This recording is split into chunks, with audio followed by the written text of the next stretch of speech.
What's up, everybody? How y'all doing? It is your girl, your diva in knowledge, Lady Mocha, representing Mocha's Cafe de Paris. Well, I'm always serving you wisdom, knowledge, and spiritual awareness. If you haven't already, make sure you subscribe to Mocha's Ladies Lounge. That's my second channel, specifically for women.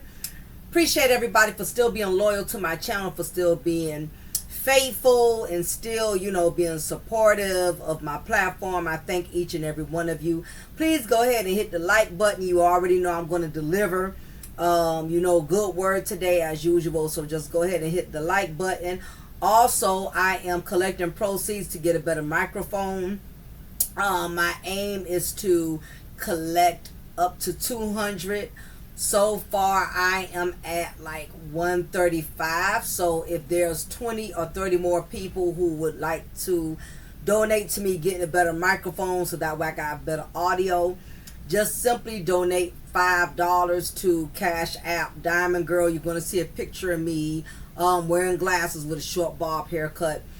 So that's going to be me. So that way there's no discrepancies if you're sending it. The name should also be JT Mocha.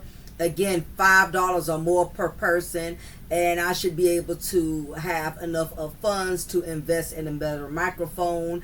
I'm sure y'all have been noticing the quality of the audio, and I want to definitely deliver better. And even though the audio I'm using is okay, I just know that it's better state-of-the-art equipment out there in order for me to produce the best quality of content.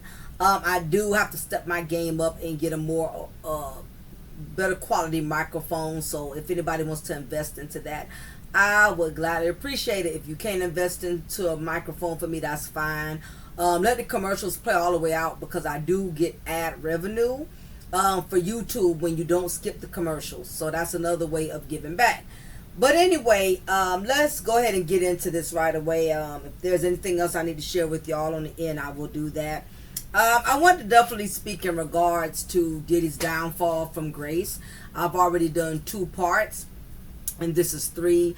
And I'm breaking it up into parts because sometimes when you put too much information in one content, the message gets lost and you start losing focus. We all got a short attention span, so I would rather just break it up in a series. But in this particular series, right, I wanted to really focus more on the legacy of the Coons and how it will affect his children in the years to come. And we've seen some disastrous consequences, like what's the guy name? I remember Murdoch. How all of those bad investments in which he schemed a lot of people, and what ended up happening to his family when he got caught. When all that bad publicity, and it affected his children. It affected his wife. It gave a very, very negative public perception. And in result of that, it costed his children, to the point that one of them ended up Bernie Madoff, okay? Because it's another one that's an attorney who got into a bad scandal where he unalived, his son and I believe his wife or whatever, and his name is Murdoch, but that's another story, right? Madoff, Murdoch, all of these, criminals that have to have a name similar to murder, like Murdoch and Madoff, right? But Bernie Madoff was a mastermind of the nation's biggest investment fraud. Matter of fact, I'll show y'all a little picture of him in case y'all remember. And Bernie Madoff, he ended up, costing his family a legacy, costing his family a reputation, and he was an all-American financial criminal and financer who was the admitted mastermind of the largest known Ponzi scheme in history, worth an estimated $65 billion. Okay, so Just to give y'all a little history. Now, this is different, right? You know, because we're not talking about sex trafficking and freak-offs and everything, right? But he was basically, at the time, known as a chairman of the NASDAQ stock exchange. He made over an estimated amount of $65 billion. And I'm not going to read into everything, but he did serve as the company's chairman until his arrest on December 11, 2008. So basically, he made a lot of fraudulent fraudulent investments, in which he ended up ripping off a lot of people whom had trusted in him with their finances. So at the firm, he employed his brother Peter Madoff as senior managing director, Peter's daughter Shannon Madoff, and also as the firm's rules and compliance officer and attorney, his now deceased sons Mark Madoff and Andrew Madoff.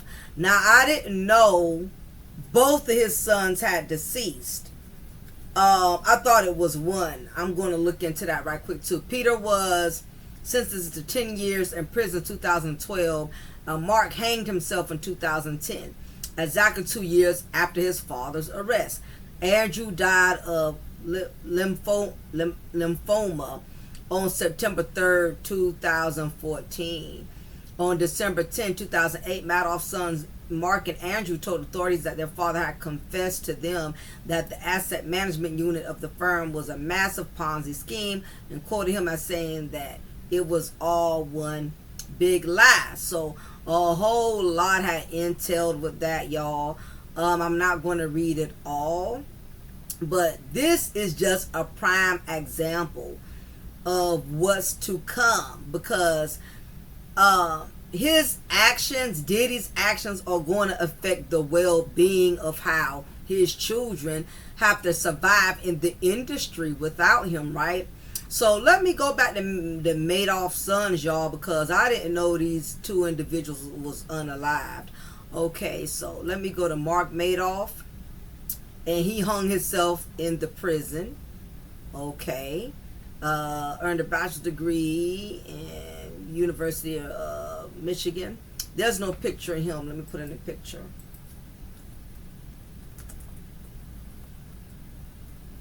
Okay, so this is two sons here. So this is, I want to make sure I know which one is which. Okay, so one is Mark and the other one is Dave, but basically these are his two sons here, right? So Mark, he was the one who ended up unaliving himself in the prison. He committed suicide. Also, let me see, his other son Andrew died of cancer in 2014. Well, that's what they say anyway. But both his sons suffered behind that, and the son who died from cancer, who's to say all of the stress from all the negative publicity with that last name, just carrying that last name, just added a lot of stress to his well-being.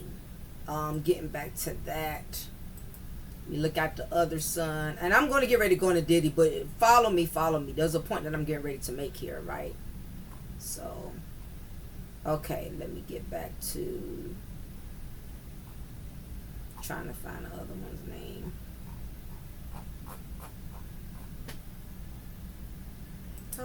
Okay, my bad, y'all. Forgot to go back. Okay, Andrew Madoff. Andrew was the one, was this the one who had the cancer? Okay. Andrew Madoff was diagnosed with cancer in 2003. His cancer went into remission, but returned in 2011, which he attributed to stress from the fallout over his father's crimes. That's what I figured, y'all. So it says here in Wikipedia, yes, he already had issues of cancer, but that stress from all of his father's well-doing, it definitely took a toll and speeded up the cancer, just made it worse, right? He died while undergoing further cancer treatment on September 3rd, 2014. Before his death, Madoff and Hooper set up an agency that specialized in grief counseling. Oh gosh. But I will say this much, right? What basically happened versus going into every nook and cranny. I don't want to bore y'all to death with that. The Madoff children and his wife, they caught hell out here surviving during Bernie's Madoff, which is the father, the head honcho, who committed all of those crimes and who was the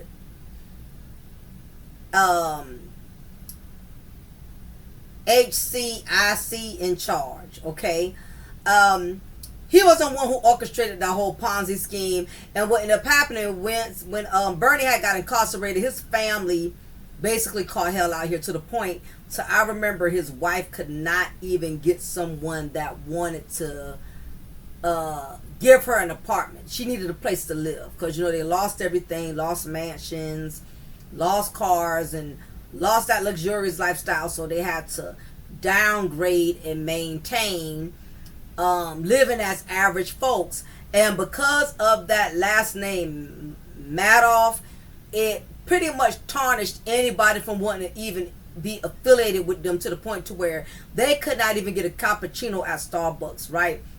That's how bad it was, to the point one son unalived himself, and one son who already had medical conditions, all of the stress from his father's legacy and doings, it actually made his health conditions worse. So I said all that to say this: when you are a parent, okay, especially a parent that has a name and a legacy that your children have to live off of, you know, for the rest of their future, meaning that last name that you gave them during their birthright, that last name that is now a brand in the industry, you tarnish them. And the sad part is, even though all of his children are adults, I don't think none of them are mature enough to really understand all of the repercussion they're going to have to go through. You have to understand that they are used to having their father their father was always their guardian. Their father was the one who basically was leading their whole lifestyle, not just financially but morally and emotionally. Not only that, they had a disadvantage because why? They no longer have their mother. Well, at least the twins in King Combs don't. We know that Christian, he does have his mother, and the oldest daughter that's in the middle here, she has her mother, right? So for King and the twins, it's even more of a challenge for them. Oh, and the baby girl, Love, she has a daughter, she has a mom too, right? So it's even more challenging for Diddy's children who don't even have a mother to lean on. Now they do have their grandmother, but my concern for his mother is I don't know if she's going to be able to hold on with all of this controversy surrounding her son. Even though we look at Diddy as Diddy the devil himself, that's still somebody's father and that's still somebody's son. And all of you out there who got sons, if you haven't already experienced it, maybe you've been blessed not to, but it is very heartbreaking when you have a child that's incarcerated.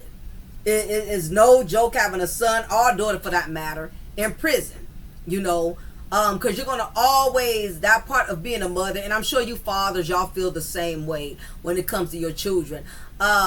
You're used to being there. You used to being that shoulder to lean on.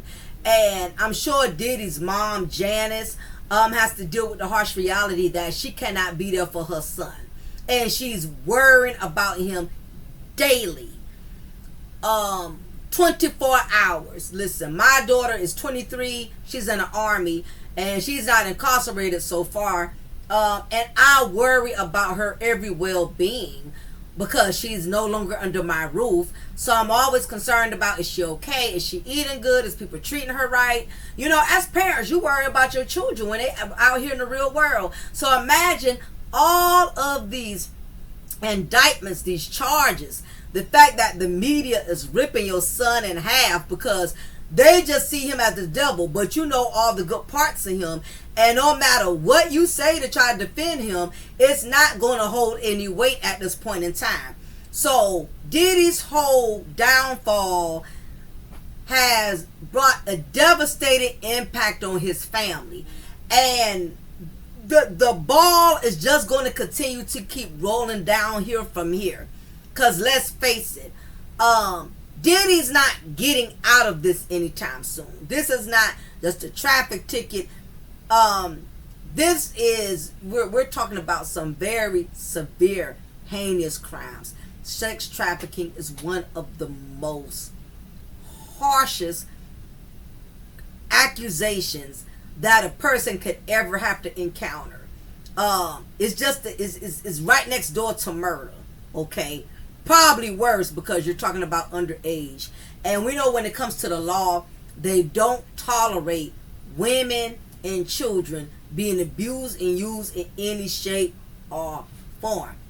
I'm sure if the shoe was on the other foot and Diddy's daughters was taken advantage of and somebody was using them for sex trafficking, I'm sure he would not have any remorse for them no more than people are going to have remorse for him, okay?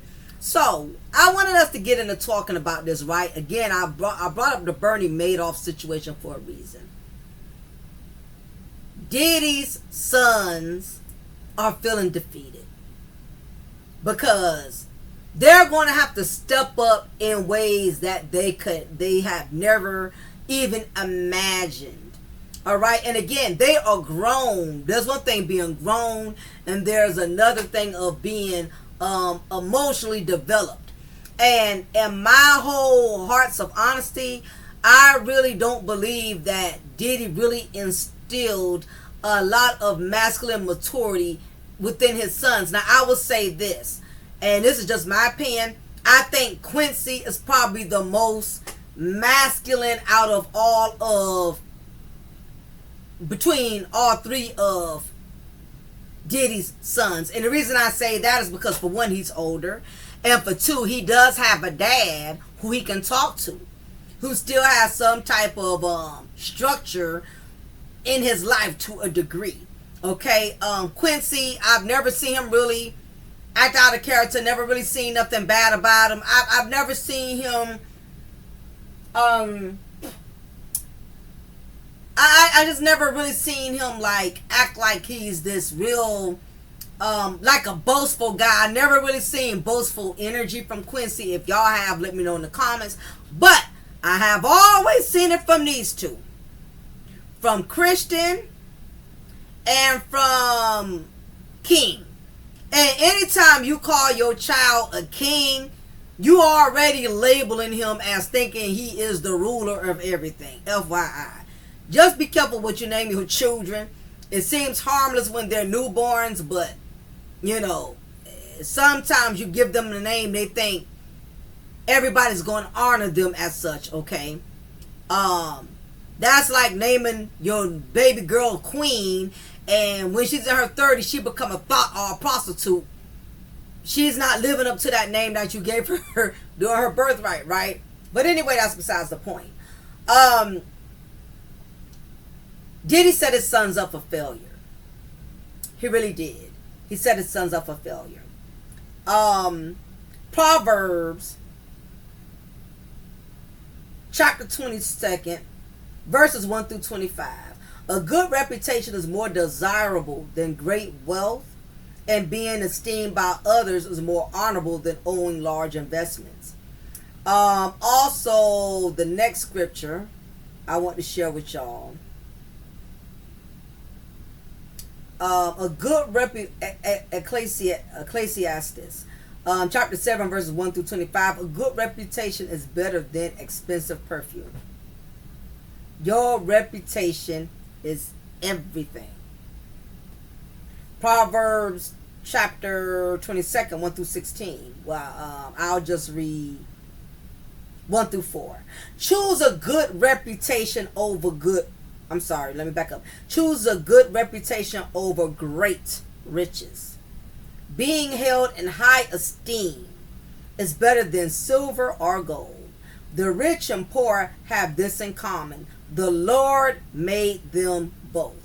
A prudent person foresees danger and takes precautions. True humility and fear of the Lord leads to riches, honor, and long life. If you don't have a good name, you don't have anything. And we are seeing Diddy live that as prime proof. We don't care. Looking at Diddy right now, do you care about he's a billionaire? Do you care that he was the owner of Bad Boy record label? Do you care how many banging hits he put out there? Do you care how many other artists he made successful, who in turn he ended up using and discarding them? Do you care about any of his accomplishments right now? No, you don't. Because once a person has been exposed for all of their demonic deeds, anything that was great about them is of no more. Okay? So, nobody cares. And everything that it took Diddy years to build has been dismantled like the Twin Towers in one day. Like with the Twin Towers, look how many years, okay, it took the Twin Towers to get built in New York City before that devastating, tragic moment on 9/11. When those planes struck those towers, and if you notice, those planes struck, I know one of them struck one of the 10 towers on one of the highest floors, while the other, the plane kind of pretty much targeted midway the other Twin Tower. But you notice, regardless of where those planes struck, those Twin Towers, even though one was closer to the top and the other one was closer to the middle, they both collapsed the same. It did not matter. Once that impact had taken place, everything crumbled. And I look at Diddy's downfall like I look at them Twin Towers. All those years it took you to build, it all collapsed. Just one bad calamity caused a horrific tragedy. And there was a lot of victims, unfortunately, who ended up going down in those towers that had nothing to do with that terroristic act. And that is the same thing that is pretty much taking place with Diddy's situation. Everybody, not just the ones who had something to do with it, because we know it's plenty of people that have something to do with it. All of their names are going to come out. All of their names are going to be exposed, and we're going to talk about all of that too, right? But even the people who had nothing to do with his poor choices, his children, his mother, they are going to feel the impact. And they're going down just like all of those victims who went down with the 9/11, and they did not do absolutely anything to deserve it. Same thing. I'm not a fan of Diddy's mom, and I've never been a fan of his son's arrogance, but at the same time, they did not do what Diddy did. But unfortunately, they are going to suffer the wrath of their father's actions. Okay? So, with all of this bad publicity circulating the Combs, his legacy will be forever tarnished, and that's going to leave a long-lasting effect on his children. And I really feel like they're going to have way more. I think his sons are going to face a more harsher repercussion compared to the daughters. From my understanding, the daughters are not siding with their dad. They're not, if they are supporting their dad, they're not being as open about it compared to his sons. Okay? Now we do know Christian is not his biological son. I'm going to see if I could show y'all a better picture of Christian's father. Okay? Now let's keep it 100. We all grown here. Okay? This is, let me show y'all Christian first. Matter of fact, this is a pretty good one here. If Christian does not favor this man, I know Stevie Wonder ain't blind. This young man favors every bit of Diddy's best friend slash bodyguard slash Ace Boon Coon Wolf. Wolf was taken out during the incident in which he was protecting Diddy. And that is when Diddy took Christian under his wing. Christian looks nothing like Diddy. Christian looks every bit like Wolf. Okay? So, I don't know if Diddy took him up under his wing as an IOU for being my friend, being there for me, or if he just took over like he did Al B. Shore's son Quincy, because he just wanted to take over. Because we know Diddy loves to run and regulate shit, okay? But we do know that was Diddy's friend, okay? And they are saying allegedly, and at this point we got to believe it, right? Because everything that's come out about Diddy at this point, anybody could say anything now and it's believable. I mean, Big Bird from Sesame Street could come out and say, Diddy unalived my friend Snuffleupagus. We would believe it because we haven't seen Snuffleupagus in years. And we know how Diddy gets down. Diddy has no remorse for nobody, right? So, it's a whole lot to that story, but I'm not going to drag that out. But everybody who's within that limelight know that Diddy did something low down to cause his friend to get hurt, protecting him, and he just took over Christian. That man looks nothing like Diddy. Does he? He looks just like Wolf. And his mother knows that too. She could play crazy all she want, but even she knows that that is not Diddy's son. Look at their nose. He even got the man complexion. If you kind of pay attention, Diddy's kids are kind of dark toned. The ones that we know that are biologically his daughters and King. Only one who isn't is that baby girl Love, and that's only because her mother, I think, is Hawaiian or something. I don't know. Latino, I don't know. But y'all get my drift. I'm coming up out of here because I don't want to stay on that. We got too much other stuff to cover. Okay? So, what's going to end up happening is that Diddy is facing incarceration. So his sons, his children are out here having to fend for themselves. Now, there are several factors that are going to take place.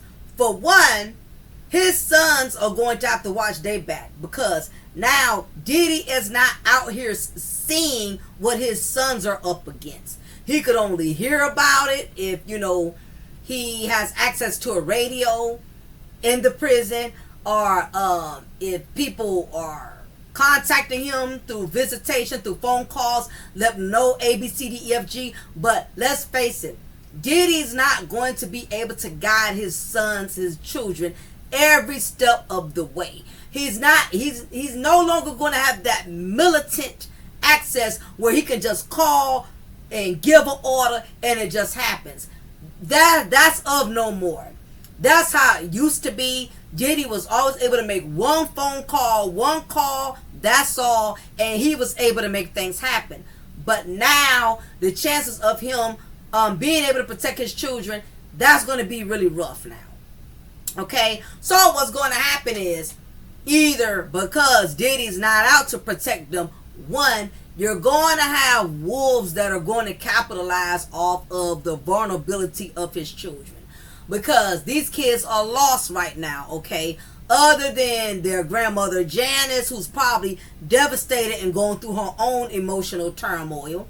And their moms, who probably really won't know much of how to guide them, because Diddy has always ran everything. He even regulated the mothers of his children to the point that they probably don't even know how to guide their children, because Diddy ran everything, okay? He was like the warden of the prison in which he's going to be going to, right?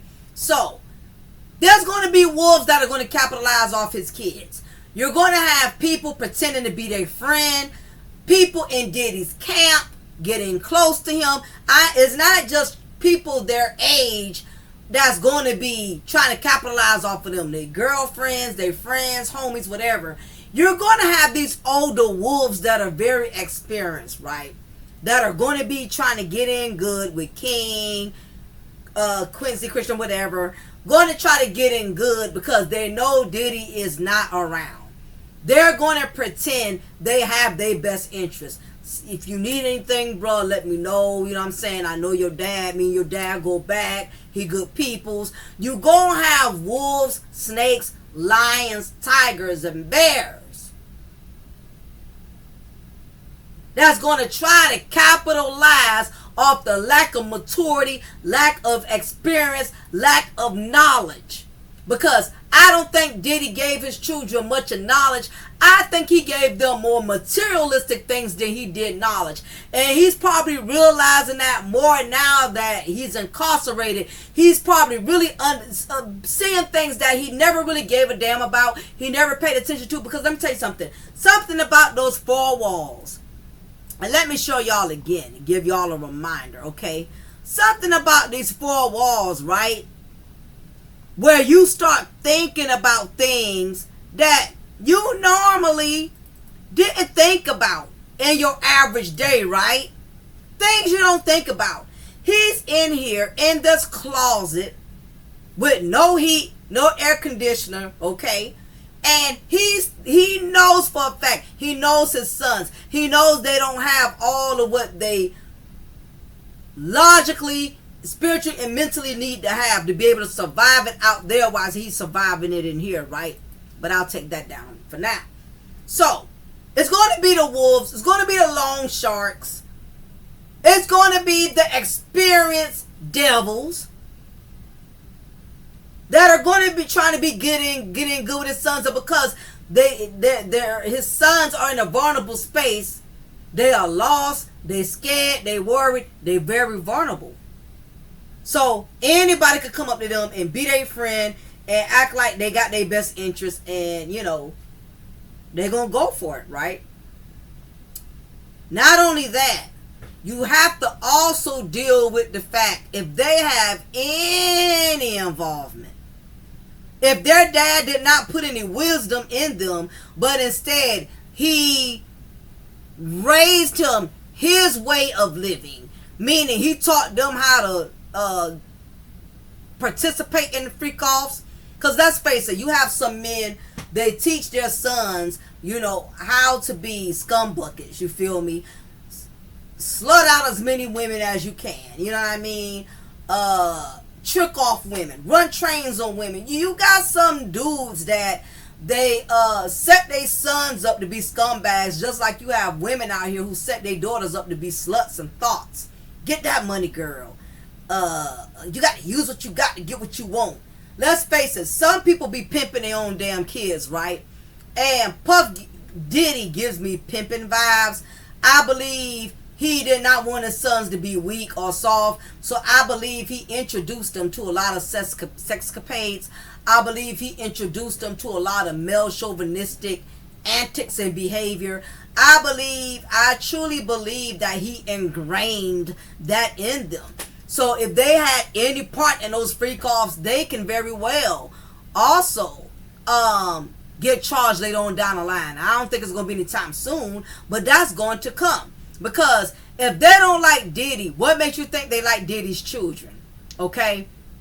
So that's going to be another thing. If these young men had any involvement in those activities that involve sex trafficking, because they're grown men, they're going to get them. Okay?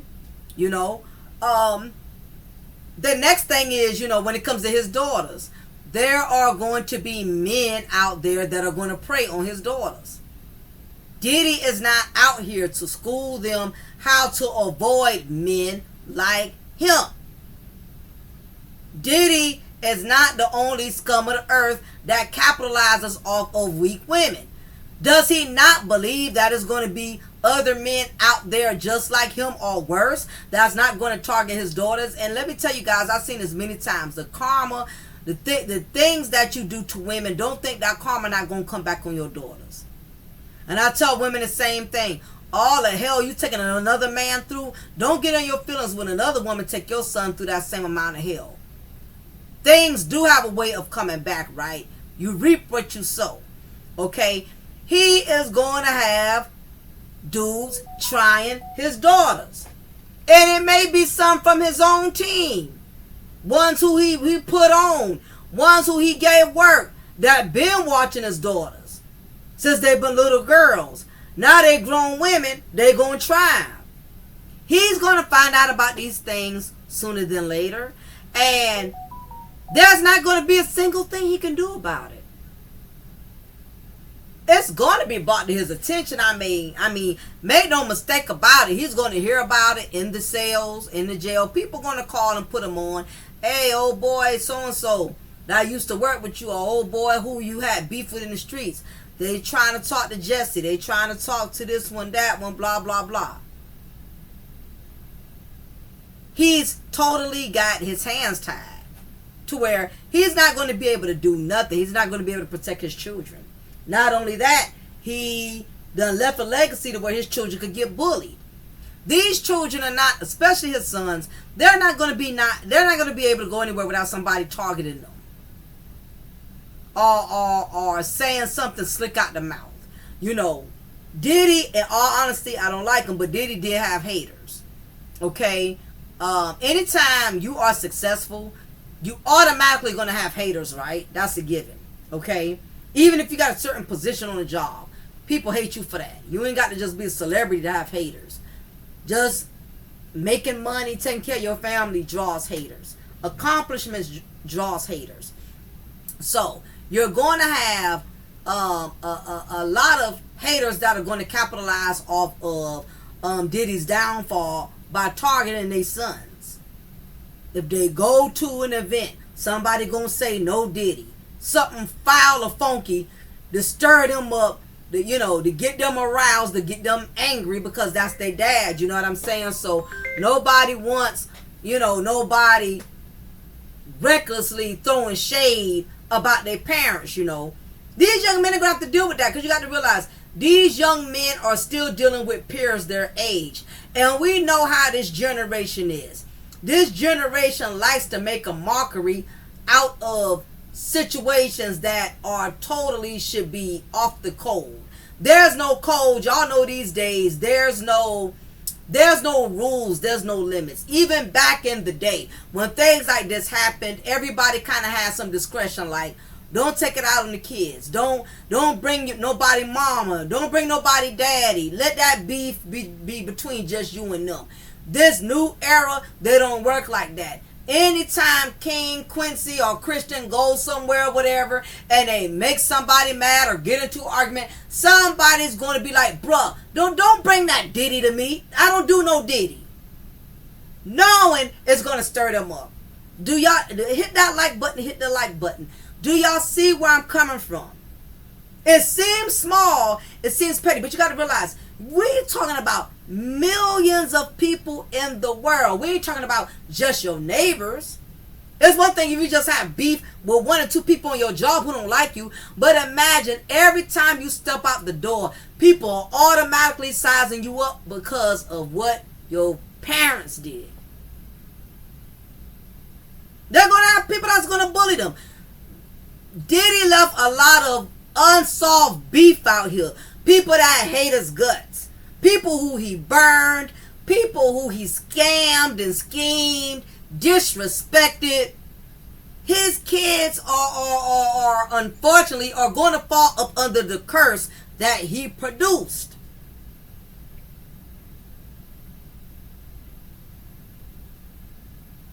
Make sure y'all hit the likes for anybody who come in. Any of the mod squad, appreciate you if you are in the building. Again, thank you to everyone who's viewing. Please hit the like button if you haven't hit it already. Now, the mothers of his children, they're going to have to keep these kids 20 times strong. These children are going to need all the support they could possibly get, but let's just be honest. Ain't no love out here in these streets, right? So, let's go into what the current events surrounding this. Now, I seen Caramel Rell was talking about this, and I wanted to kind of speak and address this myself. Coming from the neighborhood talk. Diddy is doing his best to keep his children in good spirits while he is locked away. A source close to my family says the kids have been taking it pretty hard, but Diddy has been in constant contact with them.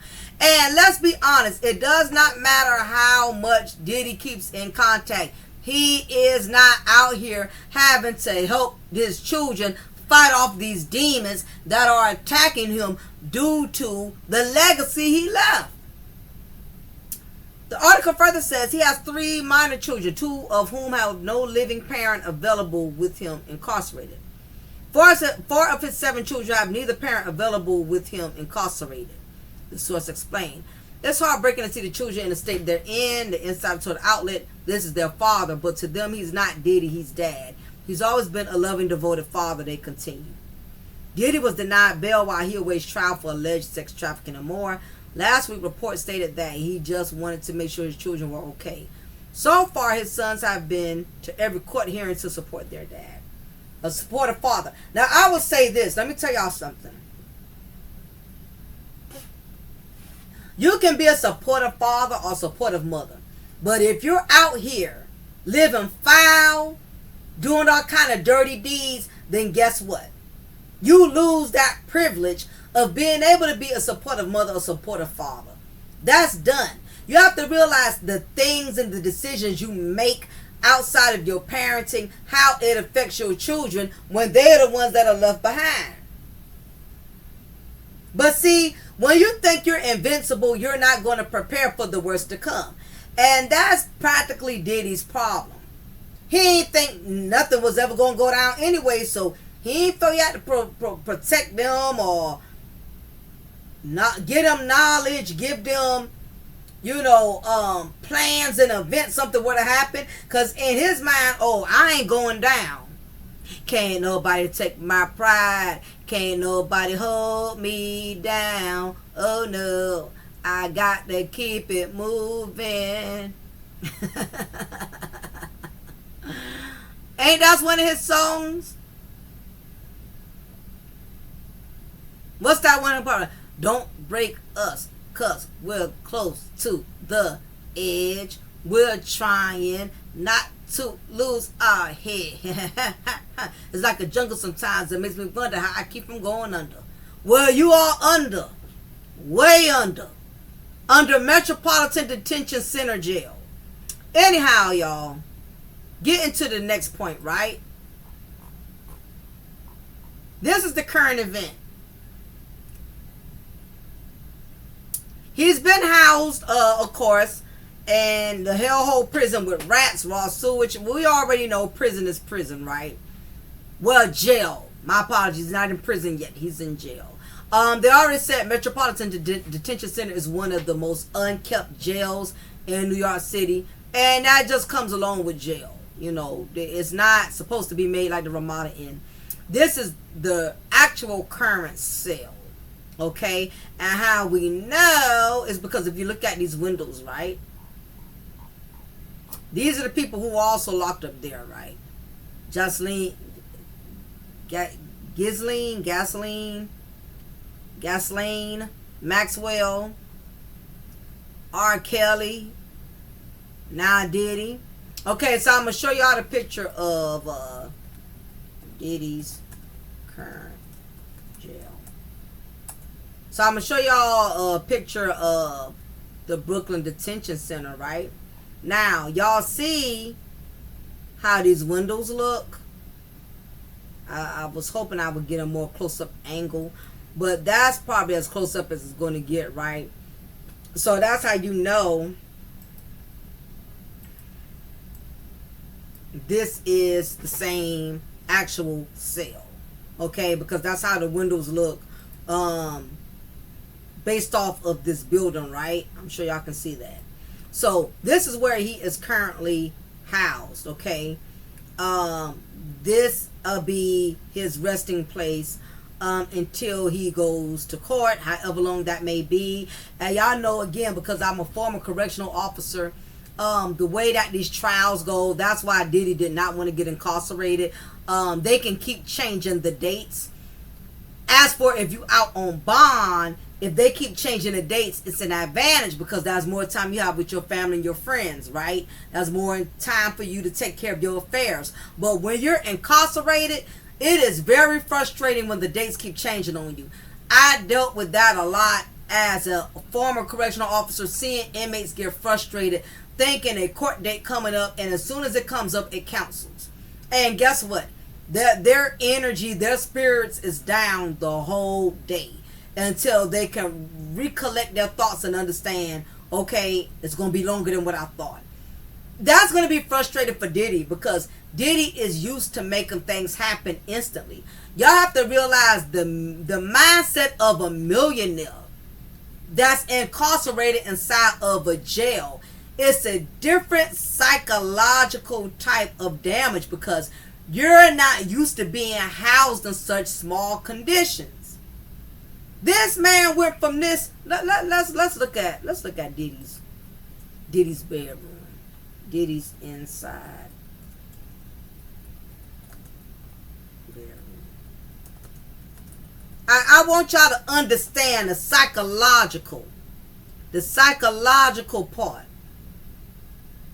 of Diddy's his lifestyle. Okay, look like. Okay. Now, another thing, y'all, FYI, Diddy did move out of one of the mansions and already it's been vandalized. Already. This one's in Atlanta, the Casa Norel, with 8 bedrooms, 16 bathrooms, and was left to rot. Okay, for 17 years. Let me see. No, this may be the old mansion. Okay, no, this is one of his old ones. Okay, I don't think this is one of the ones he recently. Okay, no, this is one of the old ones. Okay. So this is an old one that they're showing. So I'm gonna just disregard that. But this is the point I wanted y'all to see. I wanted y'all to see the type of luxury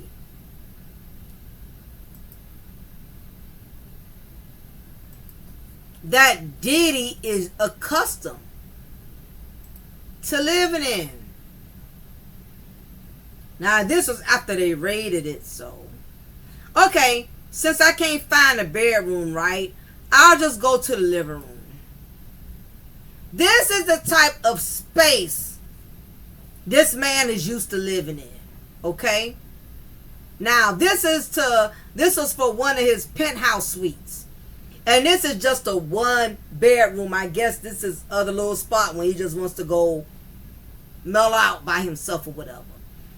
He's went from this to this.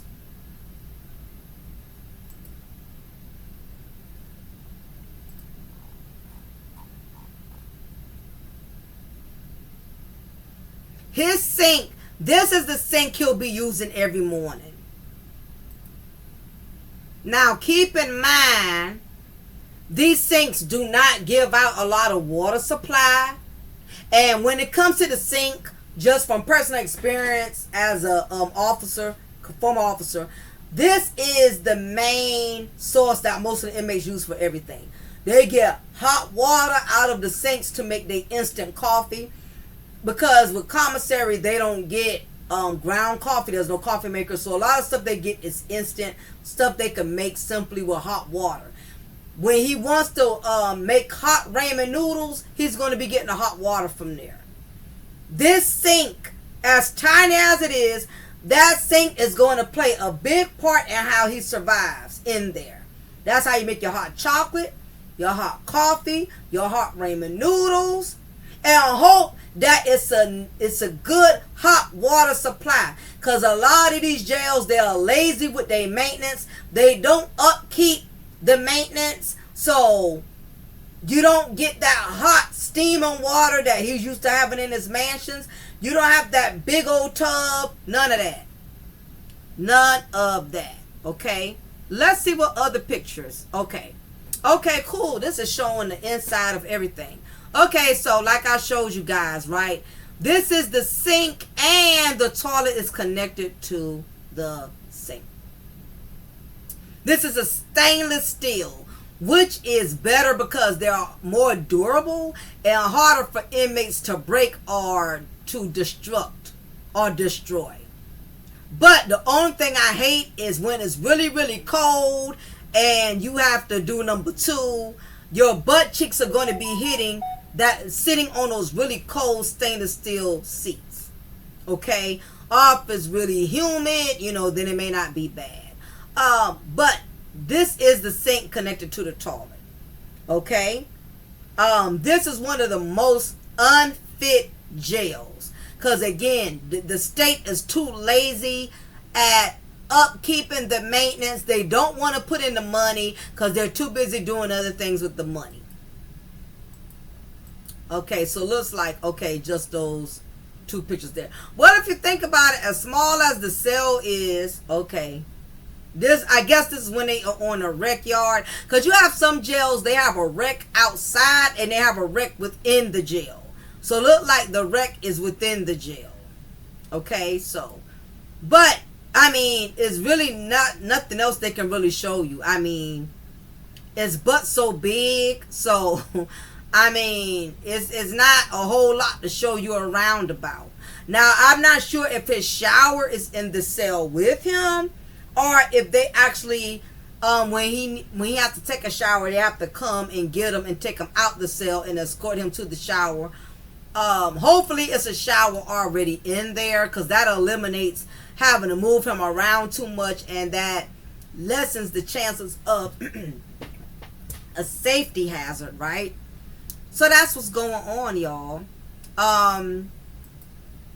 He's gonna have to adjust from a whole luxurious lifestyle, from this to this. This is very, very uncomfortable, mentally and physically. So this is the latest, which is the main reason why I was doing the content. Sean Diddy Combs is not eating in jail. Is he scared of poisoning or on a hunger strike? Source close to Sean Diddy Combs' investigation claims that the entertainment mogul might not be eating in jail because he is scared and paranoid. As a former prisoner, Larry Levin reports, he has things on people who do have a significant amount of money out there. Former inmate Larry Levin claims that Diddy Combs may have stopped eating in prison because he was afraid he would be poisoned, so that they could be among the causes of his lack of appetite. Which is very true. Levin suggests that a hunger strike or simply bad food are other possibilities. Yes, I've dealt with that in the jail. Inmates would get frustrated if food was brought to them cold, or they didn't get enough eggs on their plate. They would not eat altogether. Now, once, twice, we'll let it slide. But after it goes on for like 4 or 5 days, we have to document that. Because in the event that inmate passes away from not eating or not getting any nutrition, the jail is going to protect the jail. It's not about protecting the inmate, it's about protecting the jail. So they want to have documentation that this inmate is not eating, okay? So it could be for strikes. Y'all think because I'm an inmate, I'm a damn dog. Y'all can just give me anything. Y'all don't care if it's cold. Y'all don't care if, it's not edible. You have dudes inmates who will get bougie. And they forget that jail is jail. And I do get it that even a dog deserves to get warm grits, not no cold grits. And see, you have jails that honor that. And what they do is when they serve the food, they put the food in what's called a hot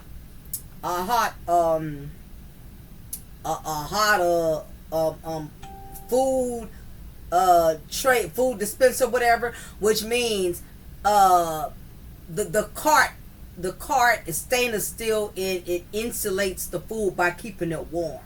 So that way, by the time that food is transported from the kitchen all the way to the cells, that food should still be nice and hot the same way it was when it came out the kitchen. Not these cheap, broke down, unfit, hazardous conditions jail like Metropolitan Detention Center where Diddy is housed at. They don't care. They will put all them foods, put them grits, known grits get stiff in 2 minutes. They will put it right out in the open where air can hit it and it's already stiff and cold before it makes it to the inmate. Inmates get pissed about stuff like that. Righteously so. I know it's jail, but damn, I need hot grits. If y'all not going to keep their food hot, just make them a sandwich. Give them cereal and milk, something like that. You know what I mean? Even some jails are so sorry they don't keep their stuff refrigerated cool. I cannot tell you how many times inmates will bitch with me because the milk was warm or the milk was sour.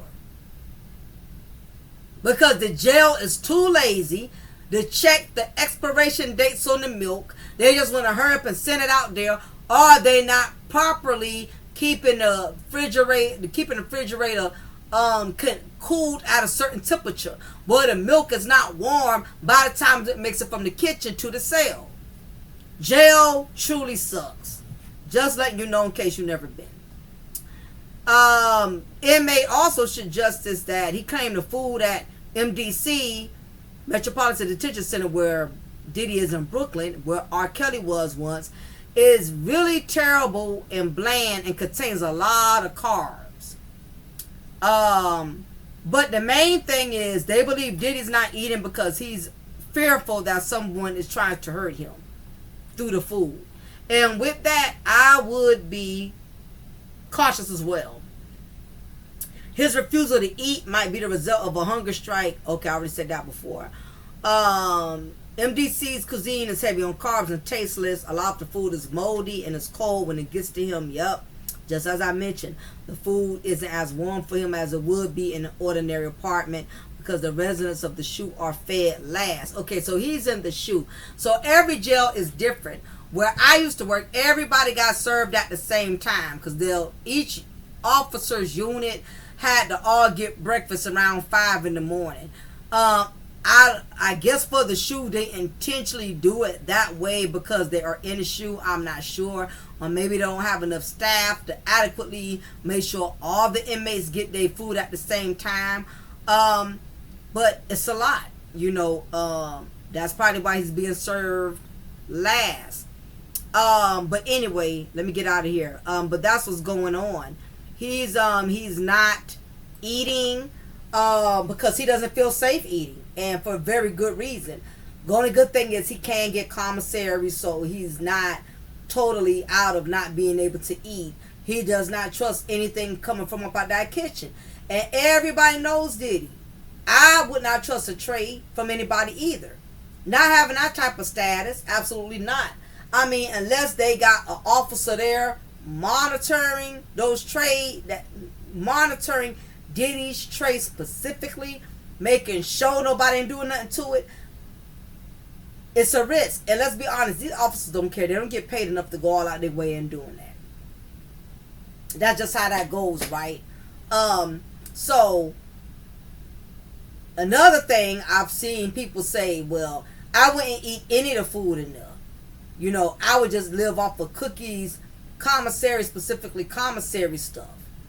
Commissary chips, popcorn, cookies, pretzels, stuff like that. But I've had inmates say, look, as much as I don't like prison food, every once in a while you want something warm and hot. You don't want to just specifically just live off of cookies, Little Debbie's, honey buns every day. And I guarantee you, if that's the diet that Diddy chooses, which I understand that because he's protecting his safety, he's going to be big as a house the next time we see him. Listen, Diddy is going to be huge because he has all day to sit in that cell and just eat and drink sodas. You don't have the healthiest options on commissary. They don't serve carrots and celery and fruit, okay? Mostly junk. He's going to be big as a house. He's going to be very gray.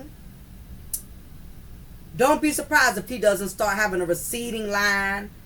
He's going to be balding from all the stress, all the agony, the uncomfortability. Being locked up, there's nothing to ease your mind. I said on my last one, you can't smoke weed, you can't drink, nothing to kind of make you comfortable. The other worst agony is his children. I don't care how much he talks to them over the phone. You want to hug your kids. You want to give them a kiss. You want to let them know how much you care about them. You want to be around them. He's never going to be able to hug his sons ever again. Unless he goes to a prison, and the prison he goes to has a physical contact. The last hug he gave, the last hug he gave them, that's going to be it. As far as I know. The phone is cool, but we know how those phone minutes are. You got 10 seconds left. We're going to have to keep minutes on the phone. Only good thing is at least he could afford them for now. Unlike average inmates, people got to struggle to keep minutes on the phone. So he'll have that luxury, but that's not luxury for him. This man is used to living in a mansion. His closets were bigger than his cells. His bathroom, his linen closet, which is one of the smallest closets in any house, is bigger than his cell. And the other part is Diddy's going to hear all kind of effed up stuff being done to his houses, to his children, to his businesses. If he gets a radio, that's going to make it worse because it's going to give him access to the outside world. In which every time he turns on the radio station, people are going to be talking about it. If one of his kids do something dumb, get arrested, get in trouble, he's going to hear about it. But he's going to hear about it anyway because not only he's keeping up with his kids, but other family members. I'm sure he's talking to his mom. He may be talking to cousins, whoever else.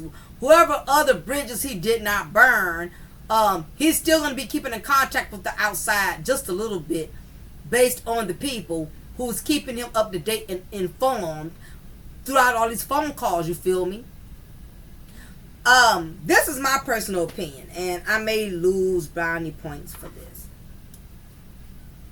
I strongly feel that if Diddy surrenders, and this is what I mean by surrender. We know he can't surrender as far as turning himself into jail. I'm not talking about the law aspect. I'm talking about from a spiritual aspect, right? I really feel like he needs to surrender and attest to becoming the sacrificial lamb. And just follow me, right? Because it's more to it than what a lot of people out here are not spiritually woke. Those of you who are woke, y'all will be able to understand 100% where I'm coming from. If Diddy wants his children to be free, if he does not want his children to fall underneath the curse he created, he's going to have to make himself the sacrificial lamb. What that sacrificial lamb requires may be his life. That's how deep the powers that be is. Because he has done so many heinous things. He cannot just exchange a small token of guilt. If that makes sense to anybody in here, make sure you hit the like button. He's going to have to confess and make a pact with God that he will denounce himself in order to save his children. I believe that, how can I say this appropriately? I believe that if something were to happen and he were to no longer be here, there would be a little bit more empathy for his children than there is with him being present.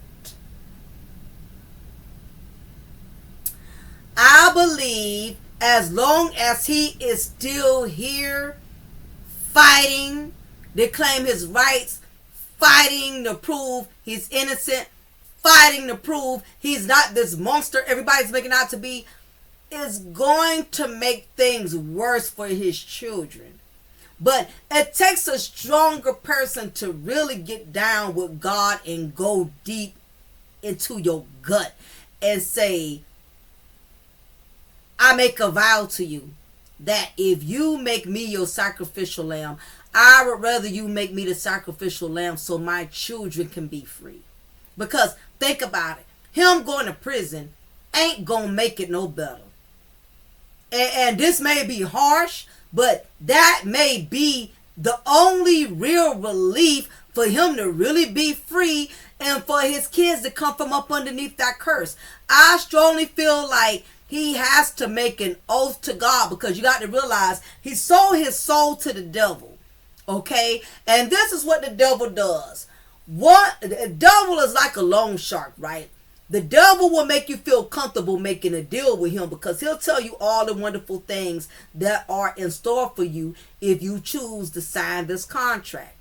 And because of greed, lust, thirst for fame, whatever weaknesses the devil knows that you have or you desire, the devil is going to capitalize off of that. So how the enemy works, look, I will give you all of your heart's desires, the mansions, the cars, and everything. But it's going to take you having to fulfill all these demonic deeds. You have to go against everything that God would not want you to go against. Being sexually immoral, being lustful, greed, arrogance. You got to fulfill all of these deeds in the contract in order for me to give you what your heart's desires. But what he does not tell you, like a lot of these loan sharks, a lot of these loan places, they will give you all this money. But if you don't read the fine print, or if you're not spiritually woke, the part you're going to miss out on is the fine print. That little fine print, those little small details that you overlook, the interest is going to be twice the amount of the benefits, of the temporary benefits. The interest that you're going to have to pay back is going to outweigh the temporary pleasures.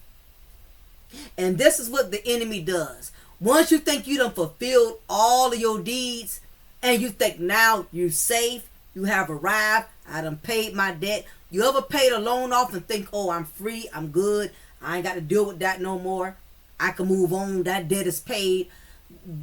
The loan shark, when you're making a deal with the devil, you never pay off a debt. Okay? Certain loan sharks, you never not owe them anymore. You're going to always owe them even when you done paid the deal. You think because they gave you $50,000 and you gave them $100,000 back, you good. No, because the devil is greedy, just like the soldiers that he chooses on his camp. Or should I say slaves, because you become a slave to the enemy when you allow him to manipulate you with materialistic things. Then what happens is you can never pay the devil off. He don't want not only just the $50,000 you owe, and 100,000 that you doubled up on. He wants your life. Your life is the ultimate payoff. Diddy has to surrender his life. That's the only way he ain't going to owe the devil, because what's going to happen is, as long as he's living, the enemy is going to use his kids to finish paying the debt. Listen. Listen. I'm telling y'all what I know. You heard it here first. He got to surrender. He got to make a bigger payment, y'all. He got to pay his life. He got to sacrifice. Only thing he can do is pray and ask God to be the one to have mercy, and at least he get his life in exchange before the enemy gets it. Either way, he's going to have to surrender himself. Hit the like button, y'all. He's going to have to surrender. The curse ain't coming off his kids. Listen. Like God had to sacrifice his only begotten son, in this case, he has to be sacrificed. And one of these days, it's going to come to him when he least expect it. I will take my hands, I will relieve you of the enemy, but you got to be willing to exchange your life and give it to me, God, or let the enemy. Because see, one thing about the enemy, he's greedy. The devil, even if you agree to give him your life, he's still going to be dirty about it. The devil ain't fair. He can make an oath with the devil still take his life. It could be an Epstein event, we don't know. Only God has the last say so on that, or whatever. Or while he's there, he needs to humble himself, get down on his knees, and ask God to be the one that he makes that bargain with. But either way, he's going to have to give it up to one. Once that happens, the debt is paid. Diddy going to have to pay the debt with his life. That's how I feel about it. Let me know if you agree. Let me know if you disagree. That's how I feel. I feel once he has paid his debt and surrendered, there'll be a difference. Now, this doesn't mean his kids ain't going to go through. This doesn't mean his kids are not going to experience his hardships, but it won't be near as severe with him still being here. He got to pay his debt, y'all. His debt, he's going to have to give his soul up. You heard it here first. Leave y'all comment underneath. Let me know what y'all think about this. Make sure y'all hit that like button. Again, it's your diva in knowledge, Lady Mocha, representing Mocha's Cafe de Paris. This is a spiritual war. While everybody's out here talking about, oh, this is the higher ups, this is secret society. Listen, it's deep, but it's a deeper levels. That's one level. That's a worldly level with the secret society and the higher up and the powers that be. But God is more powerful than all. He gonna have to answer to him, y'all. So let me know what y'all think. Y'all have a good one. It's your diva knowledge. Y'all take care, and I'll be hollering at y'all soon. Bye.